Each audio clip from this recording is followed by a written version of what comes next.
కాకరకాయ అంటే చేదని అంటారు కదా! కానీ కాకరకాయ చేదు లేకుండా ఎలా వండుకోవాలో ఈ వీడియోలో అయితే చూపిస్తాను. చిన్నపిల్లలు చాలా చక్కగా అయితే ఈ చిప్స్‌నైతే తినేస్తారు. చాలా క్రిస్పీగా అయితే వస్తాయి. ఇంకా ప్రాసెస్‌లోకి వెళ్ళినట్టుగైతే నేను 4 కాకరకాయలైతే తీసుకున్నాను. అలాగే ఒక 2 నిమ్మకాయలైతే పడతాయి. వీటిని చక్కగా స్లైసెస్ లాగా అయితే కట్ చేసుకోవాలి. చాలామంది చిప్స్ లాగా అయితే కట్ చేసుకుంటారు. చిప్స్‌ది మేకింగ్ చేస్తారు కదా! ఆ మిషన్ ద్వారా అయితే కట్ చేస్తారు. కానీ అలా కాకుండా మనం ఇలా చాకుతో కట్ చేసుకుంటే మీడియం సైజులో వస్తాయండి. మరీ సన్నగా అయినా కూడా ఆయిల్‌లోని బాగా డీప్ ఫ్రై అయిపోయి మాడిపోతాయి. అందువల్ల కొంచెం మధ్యలో సైజులోని చక్రాల్లా కట్ చేసుకుంటే సరిపోతది. చూసారు కదా! ఈ థిక్‌నెస్‌లో ఉంటే సరిపోతది.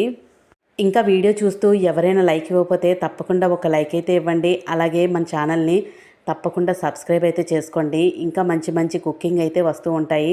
తప్పకుండా ఫాలో అయితే అవ్వండి. ఇప్పుడు ఇలా కట్ చేసుకునేవన్నీ ఒక బౌల్‌లో అయితే వేసుకుంటున్నాను. అలాగా మొత్తం అన్నీ కట్ చేసుకొని అన్నీ కంప్లీట్ అయిన తర్వాత నెక్స్ట్ ప్రాసెస్‌లోకి వెళ్ళినట్టయితే ఏం చేయాలంటే ఇక్కడేనండి అసలు ట్రిక్ అనేది. చేదు రాకుండా ఉండాలంటే నిమ్మకాయ అనేది తప్పనిసరిగా పిండుకోవాలి. ఇలా కట్ చేసుకొని పెట్టుకున్న తర్వాత ఒక బౌల్‌లోని వేసేసుకొని చక్కగా ఒక 2 నిమ్మకాయలు అయితే వేసేసుకోండి. అస్సలు చేదు రమ్మన్నా రాదండి కాకరకాయ. అసలు ఇది కాకరకాయేనా అన్నట్టుగా ఉంటుందన్నమాట ఆ చిప్స్ తింటూ ఉంటే.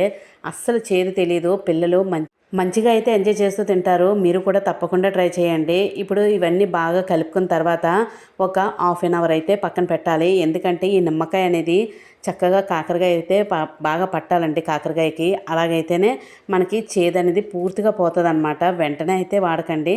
కొంచెం ఊరాలన్నమాట ఈ నిమ్మకాయలోని. ఇంకా అలా ఊరిన తర్వాత నెక్స్ట్ మనం పాన్ పెట్టుకొని అందులో కొంచెం ఆయిల్ డీప్ ఫ్రైకి సరిపడినంత వేసుకొని చూసారు కదా చక్కగా ఊరింది. ఇప్పుడు అందులోని ఫ్రై చేసుకోవడమే. స్లోగా వేసుకోండి. ఎందుకంటే అది నొరగలాగా ఒక పొంగులాగా అయితే వస్తుంది, పొంగుతుంది అనమాట. అందులోని లెమన్ అది వేసాం కదా, ఆయిల్లో వేసేసరికి పొంగుతుంది. కొంచెం జాగ్రత్తగా చూసుకోండి.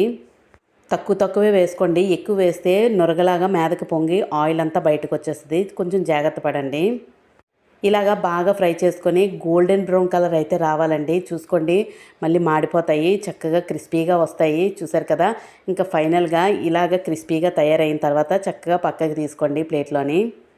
చక్కగా ఈ కాకరకాయ చిప్స్ మనం ఎలాంటి పప్పు రెసిపీలు ఏమైనా చేసుకున్నప్పుడు మంచిగా ఇది సైడ్ డిష్ కింద అయితే బాగా ఉపయోగపడుతుంది.